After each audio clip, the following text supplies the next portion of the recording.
안녕하세요. 정치권의 복잡한 현안을 시원하게 풀어드리는 정치펀치 배성규입니다. 안녕하세요. 정치펀치 배소빈입니다. 여야가 후쿠시마 오염수 처리와 킬러 문항 배제 등을 두고 연일 총성 없는 전쟁을 벌이고 있습니다. 네, 오늘은 배승희 변호사님 모시고 각종 현안에 대해서 얘기 나눠보겠습니다. 네. 안녕하세요. 안녕하십니까? 안녕하십니까. 아이고, 네. 오늘도 화사하게 입고 오셨습니다. 이게 아주 고정복으로 준비를 했습니다. 머리도 아, 좀 네. 자르신 것 같은데요. 이 유튜브 환경이 열악하기 때문에 네. 자체적으로 이 조명빨을 조명빨을 조명을 위해서 아하. 할 수 없이 흰색을. 아, 그렇군요. 저는 네. 계속 어둡게 입고 나오겠습니다. 그러니까 이쪽은 다 좀 어둡게 하고 좀 밝게 해주십시오. 네, 알겠습니다. 네, 먼저 이제 후쿠시마 오염수 네. 반대 결의안 이야기부터 좀 해보겠습니다. 어제 이제 국회 농림축산식품해양수산위원회에서 이제 민주당이 후쿠시마 오염수 반대 결의안을 단독으로 처리를 했습니다. 네. 이제 국민의힘 의원 7명이 이제 반발하면서 좀 퇴장하는 모습을 보이기도 했는데 이 결의안 처리 어떻게 좀 보셨는지요? 근데 저는 이 자체가 좀 뭐랄까요. 말이 안 된다고 생각하는 게요. 네. 이게 우리가 방류하는 게 아니잖아요. 네. 일본에서 자기들이 방류하겠다는 네. 거 아닙니까? 네. 그리고 방류도 그 기준치 이하일 때만 방류를 하겠다는 거예요. 네. 전 세계 어딜 가도 기준치 이하 방류는 누구도 막질 않아요. 그래서 중국도 하고 우리도 하고 우리도 미국도 하고 다 해요. 우리 월성 원전이 더 많은 기준치에 그걸 내보낸다는 거 아닙니까? 네. 근데 민주당이 일본에 대해서 지금 이거를 반대 결의안을 냈어요. 네. 기준치 이하인데 도대체 네. 뭘 반대하고 기준치 이하는 원래 측정도 안 하잖아요. 네. 근데 이런 거를 우리 국회에서 한다는 것 자체가 굉장히 좀 우스운 일이죠. 누가 그렇죠. 보더라도요. 네, 우리가 뭐 하는 거기에 뭐 한다면 이해가 그럴 되죠. 수도 있는데 네. 일본이 하는 거 우리가 막을 수도 없어요. 왜냐면 IAEA에서 허용하면 끝이에요, 그냥 그걸로. 그러니까 기준치 이하는 전 네. 세계 다 허용이 되는데 네. 우리나라 민주당만 일본이니까 안 된다는 거예요. 네. 이런 거를 우리 국회에서 결의한다고 하면서 민주당 의원들이 한다는 게 네. 정말 그 남들이 볼 때는 이게 제정신인가 이런 생각 할 거 아닙니까? 네, 그리고 이런 결의안은 보통 여야 정당이 합의할 때 결의를 해요. 근데 합의도 안 됐는데 아예 안건도 아니었어요. 안건도 안건인지도 아니었어요. 몰랐는데 갑자기 올린 거예요. 예. 그러면서 자기들이 단독으로 표결하면 이게 무슨 국회 결의안입니까? 자기들 선언문이죠. 그러니까 이거는 기자회견을 통해 가지고 네. 우리는 반대한다 이렇게 하면 될 건데 그렇죠. 그러면 되죠. 이걸 무슨 국회 결의안이다 하면서 만들어가는 것 자체가 나중에는 제가 볼 때는 네. 국제 망신이 될 거라고 생각이 아. 들고요. 네. 그리고 지금 뭐 뉴스를 보니까 유엔으로 간다는 거예요. 네. 유엔으로. 네. 그래서 그러면 이준석이랑 손을 잡고 가라. 네. 이준석이 뭐 국민의힘 윤리위에 관련해 가지고 유엔에 제소한다 어쩐다 하지 네, 않았습니까? 네, 네. 예, 예. 그것처럼 지금 민주당이 딱 그 꼴이라는 거예요. 그 아. 수준이라는 거죠. 그래서 저는 이게 아주 뭐 상식을 벗어난 아하. 그 정치적인 이슈를 위해서 한 행동이다. 뭐 그렇죠. 이렇게밖에 그럼 평가 안 됩니다. 아예 체포동의안도 유엔으로 가져가라 그러세요. 그냥 다 유엔으로 양곡법도 유엔으로 가져가고 거기서 하면 되겠네. 이재명 체포안도 네. 국제사회에다 호소를 해가지고 내가 이렇게 전과 사법인데 이거를 우리 국회에서 체포하는 게 말이 되냐면서 유엔으로 막 가야 이게 뭐 이슈가 되는 거 아니겠습니까? 예. 그렇죠. 그러니까 이제 민주당이 괴담 정치 선동한다 이런 네. 이야기가 좀 나오고 있는데 지금 또 26일에 위성곤 의원이 이제 광우병 감염된 사람이 수십 명이다 이렇게 말을 했다가 소의 숫자인데 잘못 얘기한 거다. 그러니까 나중에 이렇게 또 변명을 수십만 명이 감염됐다 그랬는데 네. 되고 보니까 200 숫자가 명 적어요. 정도. 그러니까 그 소까지 아이고 지금 참 장난치십니까 이거? 제가 이 26일 사실 제가 이날 월요일 날 고정으로 TV조선 이것이 정치사에 출연하고 아. 있어요. 네, 네, 네. 근데 저보고 나오지 말라 하더라고요. 네. 네. 그래서 이 두 사람을 불렀더라고요. 아. 위성공가 해서 그 긴급 토론을 했는데 네네네. 이쪽에 성일종 의원이랑 네. 요즘에 그 유명하신 그 교수님 정 교수님 있잖아요. 네, 이름이 네. 생각 안 나는데 그 교수님과 이쪽에는 위성곤이랑 그 무슨 원자력 미래 무슨 대표예요. 아, 네네. 그래서 과학자인 줄 알았더니 과학자도 아니고 교수도 아니에요. 네, 그 그렇죠. 무슨 그 학과를 나와가지고 무슨 시민단체 비슷하게 그렇죠. 만든 맞아요, 겁니다. 맞아요. 그 사람이 나와서 한다는 얘기가 내용은 뭐 그 기준치 이하에 대해서는 그 검사를 안 해도 된다라고 네. 하면은 일본이 하는데 어떻게 믿느냐? 네. 일본이 하는데 어떻게 믿느냐? 그러니까 민주당 논리는 일본이 하는데 우리가 어떻게 믿을 수 있냐? 이게 처음과 끝이에요. 아 그렇군요. 그러니까 이게 과학으로는 안 되니까 뭐 선동으로 하다 보니까 그 의원이라는 사람도 이런 얘기를 하게 된 거죠. 아, 그렇죠. 이게 근데 이 광우병 때 네. 사실은 반대 운동 주도했던 이 민경우 대한연대 아, 네. 대표란 분이 있는데 이분이 오늘 정확하게 정확하게 인터뷰에서 얘기했어요. 네. 이 전문가들한테 자신들이 묻지도 않았고 과학적 팩트엔 관심도 없었다. 우리가 관심 있었던 오로지 이명박 정부 퇴진 방법에 어떻게 활용할 것인가 뿐이었다. 그리고 우리는 지금 아무도 책임도 지지 않고 있다. 자기도 반성한다. 이런 얘기를 했는데 네. 야, 이거 그러니까 그때 당시에도 얼마나 이게 뭐 팩트는 필요 없고 무조건 정치 선동했다는 걸 지금 스스로 얘기하면서 반성하신 건데 네네. 이것도 지금 똑같은 거 아닌가 싶긴 해요. 되풀이되고 있는. 그렇죠. 근데 이제 광우병 같은 경우에는 주체가 있잖아요. 그러니까 우리가 이제 소를 수입하는 주체가 되니까 네. 이거를 막을 수가 있지만은 후쿠시마 같은 경우에는 그래서 우리나라가 주체가 하는 게 아니에요. 아니잖아요. 네. 그 일본이 결정하는 네. 거 아닙니까? 그 일본이 하는 거고 그리고 IAEA가 기준치를 정하는 거고 우리도 네. 그 기준에 따르고 있고 네. 또 우리도 원전을 수출할 때 IAEA 기준에 따라서 가는 거잖아요. 네. 그러니까 민주당 때도 IAEA 기준에 따라서 우리가 그때도 수출했고 그 뭐 네. 사우디 가서 원전도 해주고 그때 그렇죠. 기준이 다 IAEA예요. 네. 그런데 자꾸 그런 식으로 이제 바꿔가면서 네. 선동을 하다 보니까 그렇죠. 지금은 이제 안 먹히는 거죠. 그러니까 주체도 다르고 이제 과학도 네. 너무 발전했고 민주당이 한 일도 있고 하다 보니까 안 먹히는데 안 먹이니까 장애까지 나가고 장애까지 어떻게든 불을 머리 붙이려고 깎고 네, 머리 뭐 깎고 단식하고 하는데 단식도 굶고, 금방 끝났대요. 그러니까 네. 참외 좀 갖다 드리지 그래서. 그러니까요. 안 되는 걸 가지고 하려 보니까 안 된다고 저는 생각이 드는데 네. 이 후쿠시마 관련해서 제가 민주당한테 그 명확하게 묻고 싶은 게 뭐냐면 우리 정부가 후쿠시마 오염수와 관련해서 그 바다에 방류를 하는 걸 찬성한 적이 있습니까? 아니죠. 지금 윤석열 정부는 찬성한 적이 없어요. 그러니까요. 윤석열 정부의 입장은 반대입니다. 네. 반대지만 일본이 결정하고 그리고 IAEA 기준치 이하가 되면은 그거는 일본의 문제니까 우리가 할 수 없다는 거예요. 그리고 후쿠시마 수산물은 절대 안 수입 안 받아들인다. 한다. 안 한다. 네. 지금도 안 하고 있다. 네. 그게 우리 명확한 입장인데 네. 문재인 때랑 다른 게 없어요. 없어요. 근데- 문재인도 그랬고 똑같아요. 근데 그때는 가만히 있고 지금은 또 매국이라 그러고. 그 윤석열 정부의 입장이 뭐냐고 물어봤을 때 민주당이 뭐라고 할 겁니까? 그 네. 윤석열 정부가 일본 편을 드는 게 아니에요. 네. 그러면서 오염수를 방출하라고 하지도 않았어요. 그러니까요. 오염된 것을 처리해서 기준치 이하가 됐을 때 일본이 방출한다면 우리는 어쩔 수 없는 것이다. 그 국제기구가 과학적으로 이렇게 예. 해서 결정하면 우리는 따를 수밖에 없지만 그래서 국민 염려는 알겠으니 우리 수산물 수입 안 안 하겠다. 한다. 안 한다. 우리 정부나 민주당 입장이나 똑같아요. 네. 근데 왜 장애투쟁을 하고 있죠? 그리고 민주당은 지금 아니 그 위험할 줄 알지 어떻게 아느냐 하는데 제 말은 이게 후쿠시마 방류가 이 그 원전 사고 12년 전에 벌어졌고 네. 그때 대량의 정말 방사능 물이 그때 방출이 엄청 됐어요. 그때 그 걔네도 이후에 어쩔 수 없었죠. 그러니까 어쩔 수 없이 그때 일본도 어쩔 수 사고였으니까. 없었죠. 근데 그 이후에 우리 해역에서 검출된 방사능 수치 변화는 단 1도 없습니다. 일도 없어요. 그냥 아무렇지도 않은 거예요. 지금 그 소금 사재기 문제 있지 않았습니까? 아이고, 네. 그 사재기 문제의 내실을 딱 들여다보면요. 사실은 지금 그 서해안에 네.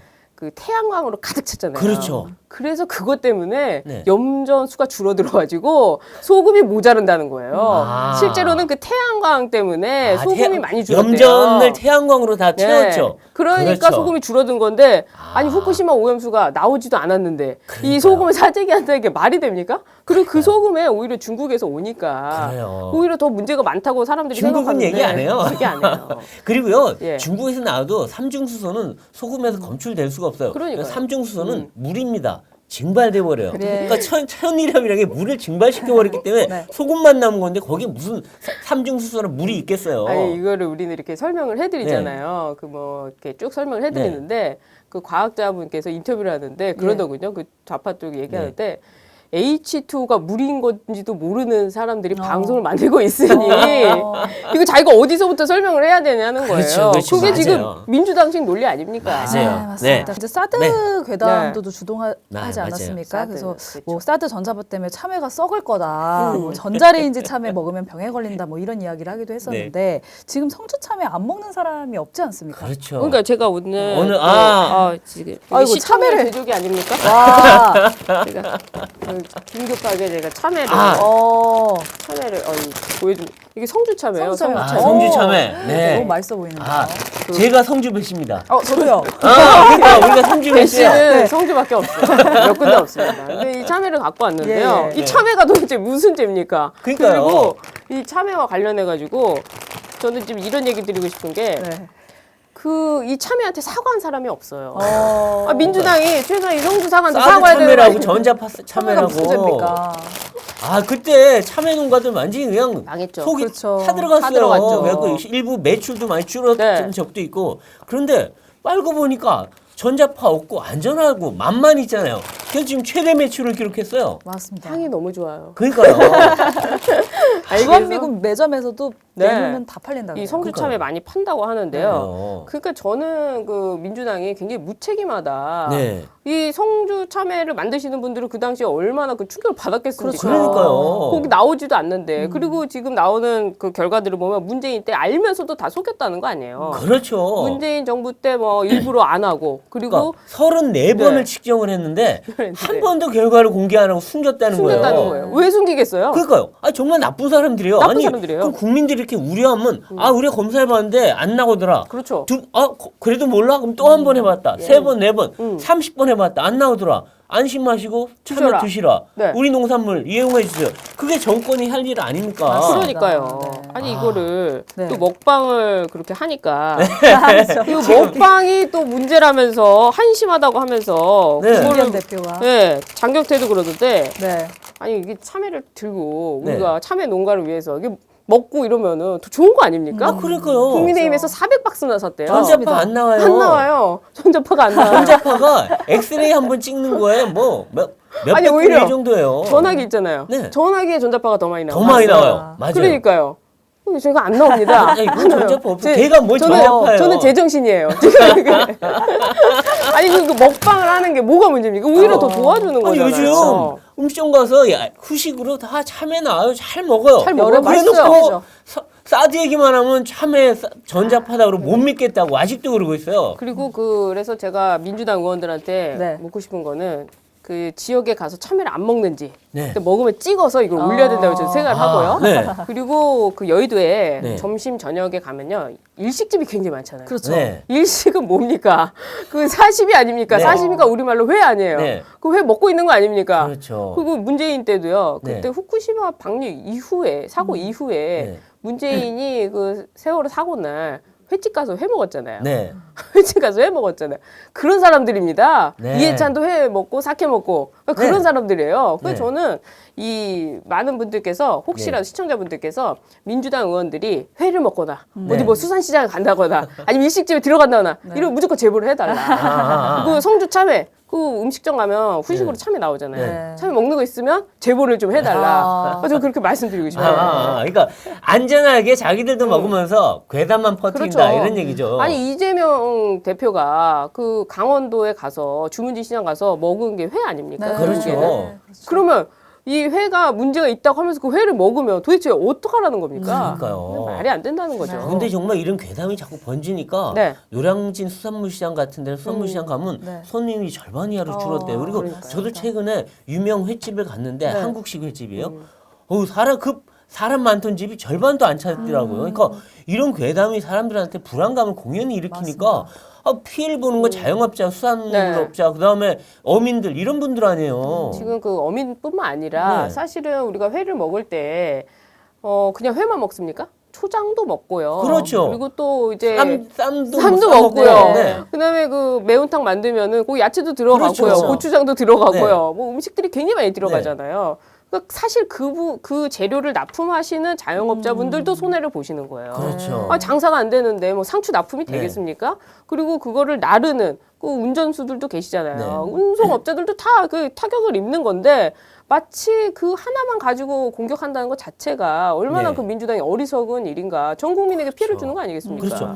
근데 이런 와중에 네. 뭐 민주당 의원들은 뭐 윤재갑 그다음에 뭐 우원식 의원이 뭐 단식을 하고 이정미 네. 대표는 뭐 일본 대사관 앞에서 한다 그러는데 아니 후쿠시마 방류인데 이분들 왜 굶는 건지 모르겠는데 국민들도 그럼 먹지 말고 굶으란 건가요? 그러니까요. 그 윤재가 의원이 단식이 오늘 끝냈다고 합니다. 드디어 배고픔을 못 배고픈 참고 거죠. 그 회한 사러 아니, 갖다 드리고요. 저는 이분이- 소고기에 참외까지 갖다 드리세요. 이분이 단식을 한지도 몰랐어요. 그래서 예. 왜 단식을 하고 있나? 근데 우원식 의원도 지금 가서 단식을 한다고 하는데 건강 단식인가? 아니 그 좀 있으면은 곧 나올 것 같아요. 이거 간헐적 단식이 아닐까 싶어요. 간헐적 단식. 예. 그리고 그 정의당 의원들은 사실은 정의당 장 자체가 네. 이제는 시대성을 다 소멸한 거 아니겠습니까? 글쎄. 정의당이 네. 무슨 역할을 합니까? 정의당을 지지했던 분들도 다 돌아서는 판인데 네. 이런 정의당이 단식을 한다고 해서 그게 어떤 목소리가 되고 그것이 네. 영향을 미칠까? 그런 것도 없다고 생각이 들고요. 네. 그리고 단식을 하고 뭐 하려면 일본 가서 해야지.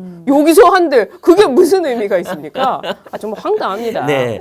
아 근데 이런 야당이 또 뭐 그 태평양 연합국 태도국한테도 뭐 보내가지고 뭘 투쟁을 같이 하자 그러고 뭐 그냥 할수 있는 거 국제국하자 투쟁이에요. 한다는데 아니 이 외교라는 건 국내 투쟁은 좋아요. 근데 외교라는 거는 한 나라가 공통의 목소리를 내야지 하는 거지. 네. 저희 야당 이런 데 가서 딴소리 하면은 이거 국익을 해치는 거거든요.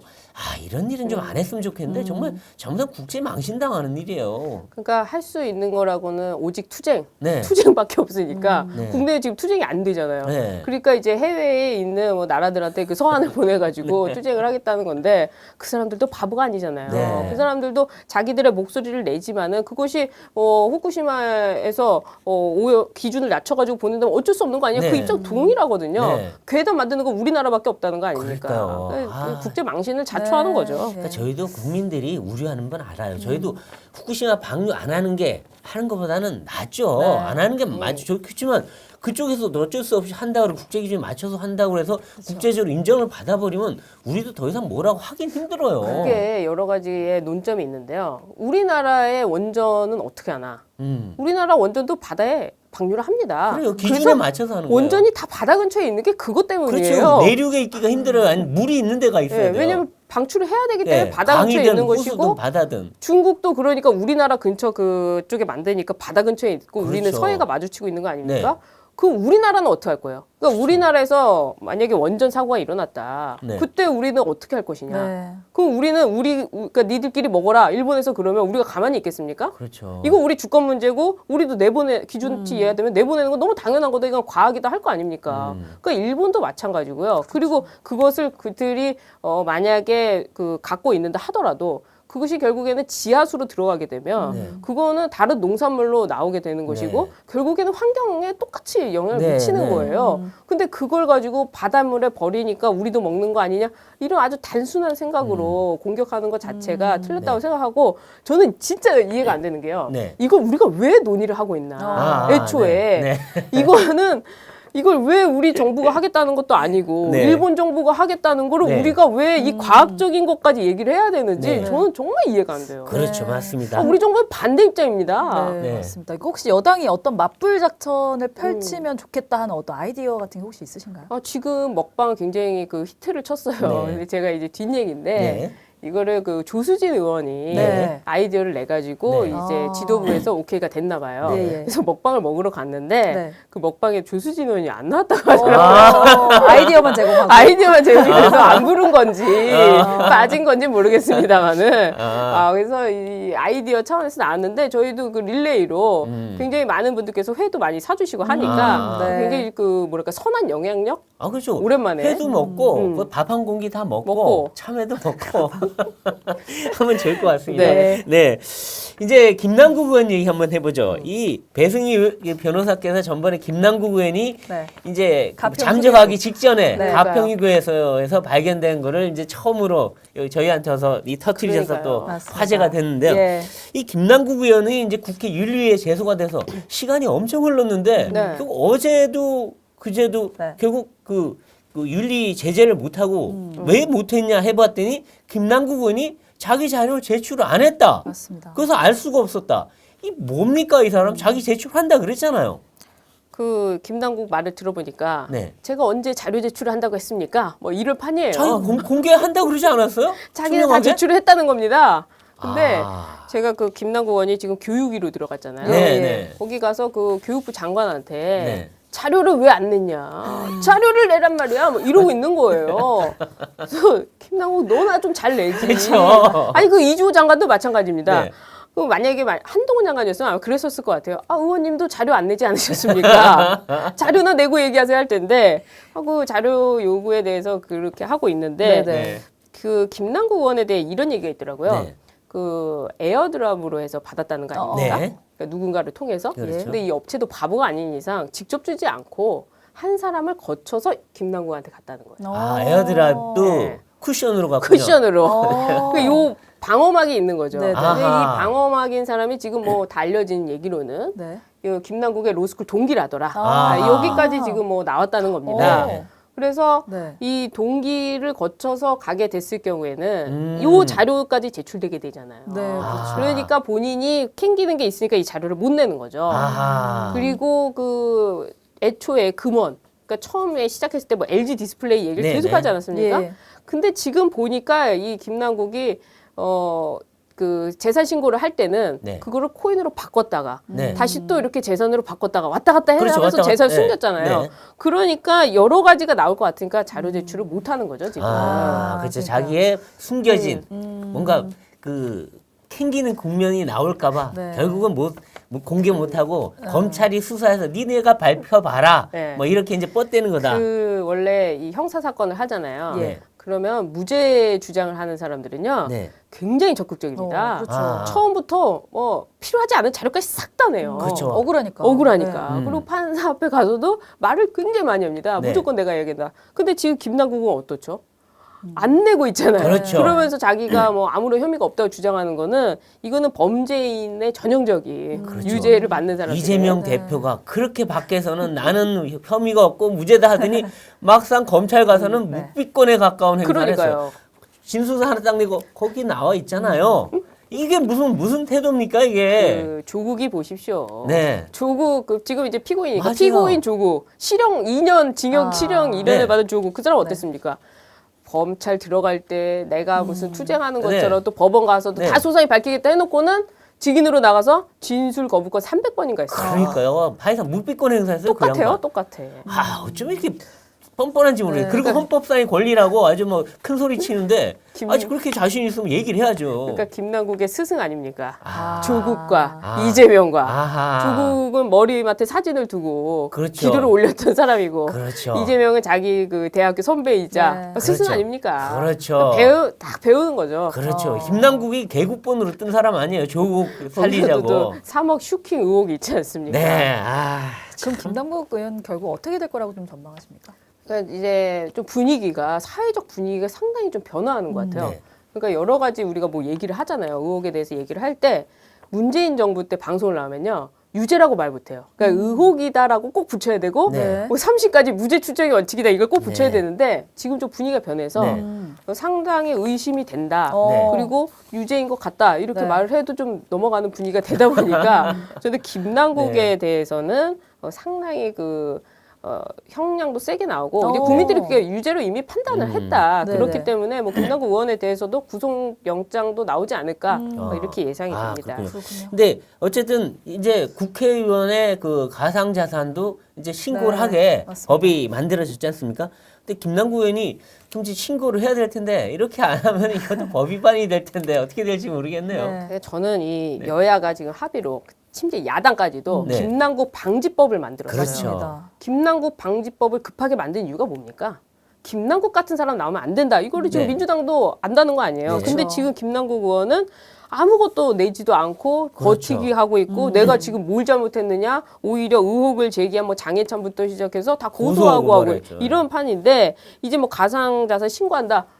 가상 신고하기 전에 또 현금화를 하겠죠. 아, 팔아버리면 팔아버리고 아. 또 그 현금을 또 다른 사람한테 주든지 뭐 하여튼 여러 가지 방법을 통할 거 아닙니까? 그런 꼼수를 많이 쓸 수 많이 있는 쓰니까요. 거니까. 그래서 저는 지금 만약에 이 김남국 사태가 국민의힘에서 나왔다면 네. 민주당이 어떻게 했을까요? 그렇죠. 뭐 난리가 났죠 벌써. 그렇죠. 전국에서 들고 일어나고 그러니까요. 아마. 코인에 투자했던 사람들 딱 또 나와가지고 유엔까지 갈 거야. 그러니까. 유엔까지. 근데 벌써 아마 국민의힘에 어떤 의원이 이런 일이 벌어졌다면 네. 지금 벌써 사퇴했을 거예요. 그러니까요. 근데 김남국이 민주당이기 때문에 지금 버티는 거라고 생각이 드는데 네. 이런 분위기도 이제는 바뀌어 가고 있다. 네. 이제 아, 좀 정의가 살아나고 있다 이렇게 봅니다. 네. 네, 알겠습니다. 그리고 이제 최근 또 여야 갈등을 불러일으키고 있는 논제 중에 하나가 민주유공자 예우에 관한 법률안입니다. 지금 우원식 의원이 대표 발의를 했는데 민주화 운동을 하다가 사망하거나 부상당한 829명을 국가유공자로 예우하자 뭐 이런 내용이 좀 담겨 있습니다. 근데 이 대상자들을 봤을 때 국가유공자로 예우받을 만한 자격이 있는가 이거에 대한 이제 논란이 일고 있는 건데 변호사로서 이번 법안 좀 어떻게 보셨습니까? 일단 두 가지를 지적하고 싶어요. 네. 일단 첫 번째는 우리 그 나라를 위해서 그 희생하신 분들에 대한 예우를 과연 민주당이 하고 있었는가? 아하. 네, 그래서 6.25 참전 용사에 대해서도 네. 네. 그 민주당 쪽 지지하시던 그 뭐 어떤 개그맨들 이런 사람들이 방송에 나와서 쫓기 있고 나 때는 말이 하면서 굉장히 그 꼰대로 비하하고 네. 네, 그런 일들이 문재인 정부 때 굉장히 많았죠. 네. 천안함 장병도 네. 얼마나 비하했어요. 지금도 비하하고 있잖아요. 그러니까요. 그렇게 예우를 했는가? 네. 일단 그런 예우가 동일하려면 똑같이 해야 되는 거 네. 아니겠습니까? 그런 점에서 차별성이 있다고 생각이 들고 그다음에 이제 민주유공자라는 사람들에 대해서 우리가 특별 대우를 언제까지 할 것인가? 네. 그러니까 저는 그 이제 사회적인 합의에 도달하지 않았나 생각이 네. 드는 것이요. 네. 그 우리 이제 밑에 세대들 이제 2000년대 특히 이제 뭐 이제 사회 나가는 친구들 보면은 다 민주화된 사회에 태어났어요. 네. 민주화가 된 다음에 다 태어났습니다. 자, 그런 태어난 사람들한테 세금을 걷어가지고 네. 민주화를 만든 사람들한테 언제까지 지급할 것인가. 네. 그런 점에서 너무나도 그 오랜 기간 동안 특별 대우를 요구하는 거 아닌가. 네. 특히 그 586 운동권들, 네. 586 운동권들 때문에 사실은 굉장히 피해본 세대가 90년대, 80년대생들이라고 저는 생각하거든요. 네. 특히 80년대생들. 네. 80년대생들이 나가려고 보니까 이 사람들이 그 586 기득권이 아직도 있잖아요. 그렇죠. 지금 이제 이 정치권에 아직 꽉 차 아직도 꽉 차 있어요. 있잖아요. 지금 민주당의 주류가 586 586 운동권들이에요. 이에요. 지금. 근데 80년대생들이 이제 40이 됩니다. 네. 예. 사실 그렇죠. 제가 그렇죠. 80년대 아. 만 나이로 돼가지고 네, 네, 아직도 40이 근데 40이 되는데 네. 이 사람들이 사실은 이 우리나라의 연령별로 지금 그렇죠. 허리가 되는 나이잖아요. 그렇죠. 그럼 이 사람들이 이제 활개를 치고 나갈 수 있게 그 터줘야 되는데 네. 안 터지죠. 586들이 안 터줘요. 오히려 그렇죠. 자기들이 지금 민주화 유공자라고 하면서 이걸 더 확대하겠다는 거 아닙니까? 그렇죠. 그래서 저는 이 민주화 유공자 확대, 그러니까 민주화를 위해서 운동하신 분들 당연히 뭐 감사하죠. 네. 그렇지만은 언제까지 그 사람들이 혜택을 볼 것인가? 네. 그리고 그 사람들 이외에 자녀까지도 혜택을 본다는 건 말이 안 되지 않는가? 그렇죠. 그리고 제가 더 지적하고 싶은 거는 그 당시에 민주화를 원하지 않았던 사람이 있습니까? 그러니까 그 당시에 정말 성실하게 할 수 없이 자신의 일을 묵묵히 수행했던 사람들은 민주화를 원하지만은 돈을 벌어서 일하고 세금 냈어요. 그걸로 네. 민주화를 다 이룬 겁니다. 네. 그 사람들에 대해서 그 어떤 혜택이 있나요? 없죠. 네. 없죠. 그래서 그때 일도 안 하고 운동하다가 정치권으로 들어가서 그 당시 네. 정치권 어땠습니까? 정치 자금도 뒤로 많이 네. 줬잖아요. 정말 일도 안 해보고 어떤 뭐 자영업도 한 번도 안 해보고 이런 사람들이 자꾸 나와서 이런 법안을 만들면서 우리가 민주유공자다 대우를 네. 해달라 이렇게 하는 거는 이제는 그 소명을 다했고 또 민주화라는 것이 그 나눠 갖자는 거 아닙니까? 네. 권력을 나누고 네. 또 이제 경제에 있어서 이득을 서로 나누고 네. 네. 나누자는 거잖아요. 근데 이 사람들은 자기는 갖자는 거예요. 이거는 앞뒤가 안 맞다고 생각이 들고 이런 특혜는 이제 점점 없어져야 된다 이렇게 생각이 그렇죠. 듭니다. 저도 이제 몇 가지 문제점을 지적하고 싶은데 네. 네. 일단 이 법안을 만드는 위원들이 자기가 이 민주유공자에 들어가 있는 분들이 있어요. 다 그렇죠. 셀프 특혜다. 네. 그러니까 이거는 뭐냐? 자기 스스로 자기한테 특혜를 주는 법안을 만든다? 이거는 이해 충돌 아니냐? 예, 예. 이런 얘기가 나올 수밖에 없지 않을까 싶어요.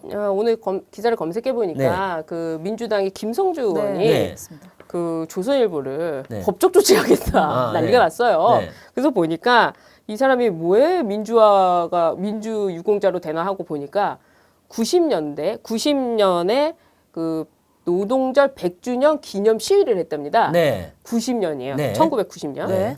노동절 기념 시위를 했는데 거기서 경찰한테 당해가지고 자기가 그 전치 6주 상해를 입었대요. 네. 근데 그게 장애 등급이 안 나와가지고 자기는 빠졌대요. 네. 만약에 그때 다쳐서 장애 등급이 나왔으면 본인도 여기 들어가는 겁니다. 네. 그래서 자기는 장애 등급이 안 나왔는데 네. 내가 왜 여기 대상에 포함되느냐? 아. 자기 셀프 아니라고 하는데요. 아. 근데 이 자체가 네. 지금 민주화를 위해서 뭘 했습니까? 1990년에 100주년 그 노동절 기념 시위에서 그 경찰한테 맞은 게 이게 민주운동인가요? 이 유공자의 자격이 되는 겁니까? 네. 그래서 저는 그 자체만으로도 이거를 만든 법안 자체만으로도 상당히 큰 문제가 있다. 네. 이렇게 봅니다. 그리고 이 유공자에 들어갈 만한 사람들 중에 좀 논란이 되는 부분이 네.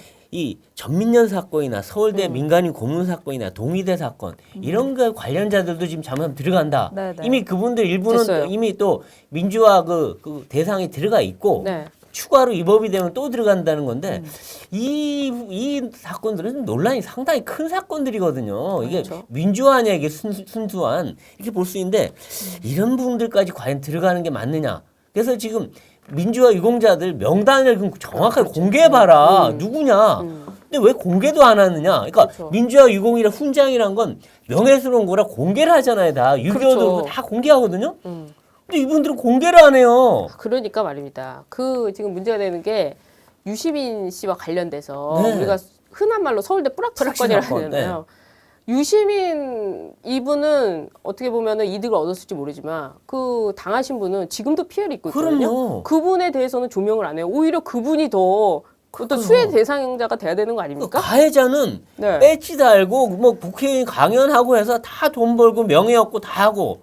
항소 이유서도 그러니까요. 그 항소 이유서로 뜬 거잖아요. 네. 근데 그 항소 이유서라는 것도 본인이 폭행한 거에 대해서 그러니까요. 폭행한 말도 안 거에 되는 대해서. 얘기를 쓴 거 아닙니까? 근데 그런 사람들이 민주화 유공자가 된다? 이 자체도 문제고 심지어 그 민주화 유공자라고 하는 그런 사건을 정할 때 자기들 내부에서도 야 그러면은 그 어떤 시위가 있었을 때 그 시위를 진압하다가 다친 경찰들 네. 이 경찰들은 어떻게 되는 거냐? 그러니까 동의대 사건 때 예. 경찰들이 진압하러 들어가니까 석유 뿌리고 화염병 해갖고 그러니까요. 경찰들이 엄청 죽었어요. 근데 그러면 그 살인행위잖아요. 근데 거기는 유공자가 돼. 경찰은 그냥 개죽음인가요?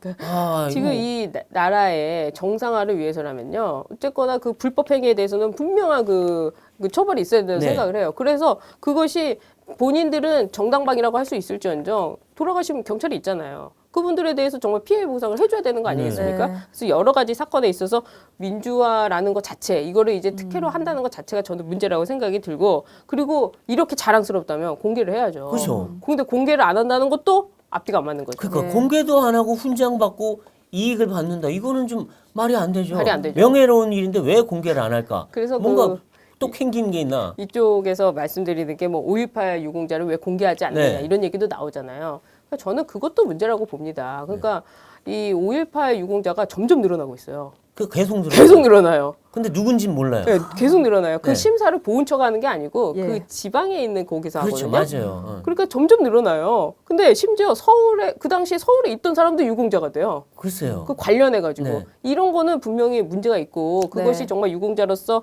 의미가 있으려면 보훈부로 와야죠. 음. 이제 보훈부가 그걸 관리해야 네. 동일하게 그 다른 유공자와 같이 네. 혜택을 똑같이 줄 수 있는 거 네, 아니겠습니까? 그렇죠. 맞습니다. 그런 점에서 이거를 공개하지 않는다는 것 자체도 문제다. 예, 네, 그렇죠. 알겠습니다. 그리고 이제 어제 전현희 국민권익위원장이 임기 3년을 마치고 퇴임을 했습니다. 예. 퇴임을 하면서 대한민국 정치의 부재와 정쟁의 과잉이다. 뭐 국민의 안중에도 없다 이러면서 정부와 여당을 비판했는데 어떻게 좀 보셨는지요? 일단 그 전현희 국민권익위원장 네. 발음을 주의해야 돼요. 전현희 될 수가 있거든요. 저희도 아주 조심해서 부릅니다. 조심해서 전현희. 전현희라고 제가 좀 발음이 빨라져도 이해해 주시기를 전현희. 이 전현희 위원장이요. 그동안에 국민 권익을 위해서 정말 한 것이 있는가? 그렇죠. 논란이 모를 수밖에 많았어요. 없어요. 네. 특히 뭐 추미애 장관 그렇죠. 아들 사건과 관련해서도 추미애 장관에 대해서 그러니까 이해 충돌이 없다. 국민 권익보다는 위의 권익. 이해 권익뿐만 아니라 본인 권익 마지막에는 이제 뭐 현위 권익을 네. 위해서 정말 힘쓴 것 같은데 네. 뭐 문재인 정권이 남긴 그 뿌리 뽑아야 할 적폐다 이렇게 이야기를 네. 하지 않았습니까? 네. 그 본인이 사실은 그 뿌리 뽑아야 될 적폐가 됐어요. 네, 네. 그러니까 그런 점에서 국민 권익위의 그 신뢰부터 시작해서 네. 어떤 명성 이런 거 다 네. 추락시킨 장본인인데 네. 이런 할 말이 있을까 싶고요. 네. 앞으로 그 전현희 위원장이 왜 그동안 버텨왔는지는 이제 총선 국면에서 나올 그렇죠. 거라고 생각이 뭐가 듭니다. 나오겠죠. 네. 그래서 한상혁과 더불어서 전현희 이 투톱이지 않았습니까? 네, 네. 이 투톱 모두 다 네. 저는 불법행위로 네. 그 끝을 보지 않을까 생각이 듭니다. 그렇군요. 그러니까 이왕 나온 게 그 두 사람도 네. 문제였지만 지금 기재부가 공개한 공공기관 경영 실적 평가를 보면 이 정부에서 알박기, 문정부에서 알박기 한 인사들, 네. 기관장들이 5명은 해임 건의, 12명은 경고 조치를 받았어요. 그러니까 네. 얼마나 경영 엉터리 하면서 오로지 알바 가서 자기들 이익 보고 이 정부 그 국정 운영 방해하는 쪽으로 갔는지 이걸 알 수가 있는데 이 좀 문정부 너무 심한 것 같아요. 그 알박기를 하는 걸 보니까요. 네. 네. 그 본인도 알박기 당한 본인이잖아요. 네. 이 본인도 내가 여기 왜 왔는지, 내가 왜 여기 추천됐는지 몰랐다는 거 아닙니까? 맞아. 그런 분도 있었어요. 그런 난 왜 분이- 왔는지 몰라요. 그런 분이 대부분이라는 거예요. 네. 그래서 뭐 내일 골로 가라 이러면은 아 여기 경력도 없는데 그렇죠. 그러니까 자기 경력서에 뭘 써야 되는지도 모르는 막 그런 네. 알바계 인사들이 있다 보니까 당연히 뭐 경영 실적 평가에서는 뭐 낙제점을 받을 수밖에 네. 없겠죠. 근데 이게 가장 큰 문제는 저는 방송 장악이라고 생각해요. 어. 이 방송과 신문 장악. 네. 그래서 이 방통위원장이 한상혁이 끝까지 버텼던 것이고 그렇죠. 얼마나 그 버티다 버텼으면 TV조선 재승인과 관련해서 네. 점수가 너무 높게 나오니까 미치겠네 하면서 조작해라 이런 거 아닙니까? 그렇죠, 사실은. 이게 똑같은 일이 또 신문에도 있잖아요. 그렇죠. 지금 언론진흥재단인가요? 네. 거기서도 그 조선일보와 한겨레 네. 그 광고단가 그렇죠. 심사에서 한겨레가 우위를 차지했다는 거 그렇죠. 아닙니까? 맞아요. 이런 것들이 결국에는 이 알박기를 통해서 특히 이 문재인 정권 이 좌파들이 네. 언론 장악의 그걸 맛을 본 거죠. 네. 그러니까 그렇죠. 처음부터 와가지고 TV조선 없애고 네. 조선일보 폐간시키고 네. 지금 광화문에도 조선일보 폐간 그 현수막 네, 있잖아요. 맞아요. 이게 아주 뿌리 깊은 건데 이걸 알박기를 통해서 하다가 네. 이제는 뭐 끝나가지 않을까 생각이 그렇죠. 듭니다. 아마 이제 그동안에 뭐 KBS, MBC 이런 방송에 대해서 얼마나 편파적으로 했는지가 아마 속속 드러날 거라고 생각이 듭니다. 네. 네. 그리고 이재명 대표 네. 얘기를 안 하고 넘어가면 좀 서운하실 것 같아서 한마디만 불체포 특권 포기하겠다고 뭐 대표 연설에 선언까지 했는데 네. 그저께 최고위원회에서 결정사항은 너무 웃겨요. 혁신위원회가 불체포 특권 선언 체포 선언 전 의원이 하고 네. 그다음에 체포 동의안 넘어오면 가결을 당론으로 하라라고 요구를 딱 했는데 거기에 대한 답은 뭐냐면 부결 당론은 정하지 않겠다. 아. 불체포 특권 언급은 없고 그다음에 뭐 비회기를 만들어 하는 방안을 검토하겠다. 네. 이 무슨 꼼수입니까 이게? 야, 이 참. 그러니까 그 아직도 네. 이재명이 한 말을 그대로 믿을 사람이 있었나? 아, 그러니까요. 참 그러니까 일말의 희망을 가져봤는데 존경한다고 했더니 진짜 존경하는 줄 알았더냐? 내가 체포 포기한다고 했더니 그 정말? 진짜 포기한다고 했냐? 아. 그 워딩을 보면요. 불체포 특권 포기가 아니고요. 네. 불체포 권리 포기라고 합니다. 아, 글쎄 말이에요. 예, 그것도 아주 교묘하게 교묘해요. 바꿔서 결국에는 포기를 안 하겠다는 거죠. 그렇죠. 홀린데 그걸 왜 포기합니까? 그러니까 참. 그래서 그 혁신위원장과의 제가 볼 때는 이 손발 미스가 좀 났고 그렇죠. 네. 났어요 지금. 지금 네. 났어요. 그러니까 이 위원장이 또 사실은 자리가 사람을 만들잖아요. 그렇죠. 그러니까 위원장 가서 보니까 자기 한 발언이 굉장히 그 영향력이 뭔가 있다는 혁신은 걸. 해야 되니까 한마디 했는데 네. 이재명 대표가 엄청 화났다는 거 아니에요 지금 그거 듣고서. 그 이재명 대표가 지난번에 그 여성 그 혁신위원장 또 있지 않았나요? 네네. 그 민주당에 지금 뭐 많이 나오고 있는데 그 친구가 그 실제로 막 개혁을 한다고 하니까 회의에서 네네. 회의에서 말도 못하게 하고 아, 옹달시키고 아, 아, 네, 맞습니다. 나 인천 공천 빨리 줘라 이제 네. 그만 좀 아, 해라 하면서 그렇죠. 그 네. 이름 박뭐 박 아, 생각이 안 나. 근데 그, 네. 그 있잖아요 박지원 네. 씨가 예, 예. 박지원 씨요, 네, 네. 맞습니다. 그튼 그 사람도 자기도 혁신을 위해서 왔는데 그렇죠. 알고 보니까 자기는 꽂아놓은 보릿자를 했다는 거 맞아요. 아니에요. 그렇게 만들어 버렸죠. 근데 이번 혁신위원장도 그런 거였는데 네. 뭐 이렇게 발표를 하다 보니까 이제는 당연히 화날 수밖에 없죠. 그러니까요. 그러니까 말도 안 되게 부결 당론은 정하지 않겠다. 언제 부결 당론 정해서 자기들이 부결시켰나요? 아 그러니까요. 그냥 아르마르 몰래 자기들끼리 다 사발통문 돌려갖고 부결시켰지. 그러니까 말입니다. 아, 이게 눈가리가 앙호하는 게 너무 심해요, 이분들. 그러니까 이재명의 그 지금 그 보면요 본인은 그 공천권을 갖고 총선까지 간다 생각하지만은 이게 민주당 쪽 내부 사정을 보니까 그렇지가 않더군요. 그러니까 네. 지금 만약에 너무 일찍 이재명 당대표가 물러나게 되면 네. 그 기간에 살펴서 그 전당대회를 다시 해야 되는 아, 문제가 네. 있나 봐요. 그러니까 아마 총선 직전에 비대위로 가든지 네. 그거를 위해서 지금 이재명 대표를 그냥 놔두는 뭐 그런 음. 분위기도 있는 것 예, 같습니다. 그렇군요. 알겠습니다. 그럼 총선 또 말씀하셨는데 이제 총선이 10개월 앞으로 다가왔습니다. 정말 얼마 남지 않았는데 지금 제3지대 신당 창당이 좀 본격화하고 있는 모양새잖아요. 금태섭 전 의원도 그렇고 이제 양양자 의원의 한국의 희망도 어제 창당 발기인 대회를 열었습니다. 어떻게 총선에 좀 이 새 당 창당이 좀 영향을 미칠 거라고 보십니까? 그러니까 지금 보면은 그 지난번에 그 선거법이 개정돼 가지고 비례 정당이 많이 네. 생겼잖아요. 근데 전국으로 3%만 받으면은 자리가 나오지 않습니까? 그렇죠. 그러니까 아마 그런 거를 노리고 네. 이제 신당 창당의 우후죽순으로 일어나지 않을까 생각이 그렇죠. 듭니다. 일종의 비례 정당일 수 있어요, 이게. 비례 정당이 되는데 근데 이쪽 진영에 계신 분들은 민주당이 거대 야당이 되다 보니까 이게 느꼈잖아요. 그러니까 아마 이런 제3지대 신당에다 비례대표 표를 주지를 않을 거예요. 표가 분산돼서 만약에 여당이 쪼그라들면 윤석열 정부 망한다. 네. 이 나라에 희망이 없다 생각하시기 때문에 아마 쏠릴 거라고 생각이 들어서 네. 그 지난번처럼 어떤 비례정당이 굉장히 그 뭐 8석 이상 차지하는 이런 정당은 좀 나오지 않을 거라고 저는 생각이 들거든요. 네. 근데 저희가 이 제3지대 신당 창당하시는 분들에 대해서 비판하고 싶은 게 있는데 네. 금태섭 의원이 지금 금태섭 전 의원이 주도 대사하고 네. 있잖아요. 저는 이분이 도대체 뭘 한 게 있나 이걸 묻고 싶어요. 네. 그러니까 이분이 본인의 그 살아온 인생에 있어서 잘했죠. 뭐 검사도 되고 국회의원도 되고 했지만은 근데 국민을 위해서 뭐 했습니까? 그러니까 뭐 학교 다닐 때 운동권으로서 정말 뭐 민주화 투쟁을 해서 갔다 왔습니까? 아니면 검사 시절에 뭘 했습니까? 그리고 그 민주당 의원으로서 행사할 때 조국 사태가 있었지만은 그래서 조국 사태에서 조국 청문회 때 질문한 거 말고 한 게 뭐가 있죠? 그리고 나서 본인도 결국에는 공천 받으려고 했다 못 받아서 쫓겨난 거 아닙니까? 네. 예, 그래서 여태 지금 뭐 이렇게 방송 다니면서 굉장히 좋은 소리 하지만은 네. 이런 패션 우파라고 할 수 있는 사람들 패션 우파. 본인이 어떤 뭐 자영업을 해봤나요? 네. 아니면은 뭐 정치적으로 해서 정말 힘들게 험지를 가서 해봤나요? 그래서 이런 분들이 하는 말 좋죠. 네. 아, 저도 할 수 있어요. 그 말을 할 때 뭐 정치권에 이런 평론을 하지만은 정말 쉽게 말할 수 있습니다. 네. 그렇지만 그 사람이 어떤 그 당을 이끌어 가면서 사람을 이끌려면은 네. 그런 정도의 힘이 있어야 된다고 생각을 네. 하는데 이거는 말밖에 없잖아요. 그래서 저는 네. 그런 점에서 이 금태섭 의원을 좀 비판하고 싶어요. 그러니까 뭔가 정치적 실적, 국정을 위한 실적은 없고 네. 1인 정당이다, 그냥 말뿐이다 이런 얘기인데 그래도 국민들 상당수가 국민의힘에도 실망하고 민주당엔 더 실망한 분들이 혹시 중간지대에 있는 이런 신당들의 눈길을 보내고 그게 이제 지지율로 이어져서 그래도 몇 석이라도 올라오는 그런 상황으로 가진 않을까 어떻게 보십니까? 그러니까 그 지금 있는 이 어떤 그 제3지대가 바라는 게 바로 그 지점이잖아요. 네. 이쪽도 실망, 저쪽도 실망. 그렇지만은 그 실제로 투표장에 들어가면 1번 찍을까, 2번 찍을까.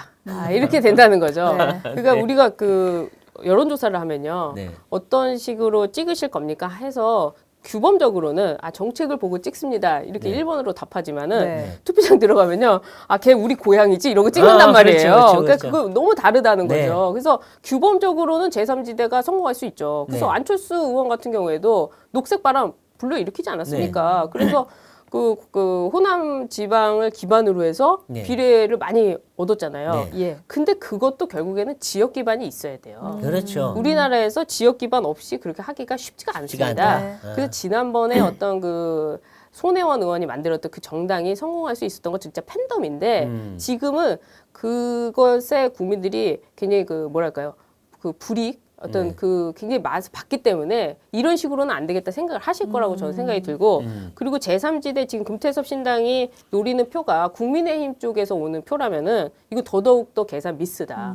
국민의힘에 실망하신 분이다 하더라도 결국 투표장 가면은 윤석열 정부의 힘을 실어주는 쪽으로 그러니까 국민의힘의 비례정당으로 그 표가 갈 것이지 표가 분산돼서 다시 민주당이 조금이라도 많은 야당이 더 많은 이런 상황이 된다면은 이 정부가 굉장히 힘들어질 걸 알기 때문에 표가 쏠릴 거라고 생각이 드는 것이 지난번 전당대회 때 있잖아요. 네.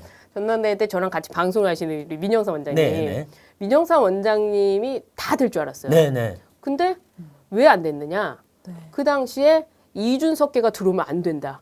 이게 너무나도 이 당원분들이 그 퍼져 있었던 거예요. 네. 그러니까 민영삼은 되니까 안 될 사람을 좀 뽑아주자. 그래서 이렇게 돼서 표 분산이 표분산이 이렇게 되는데 네.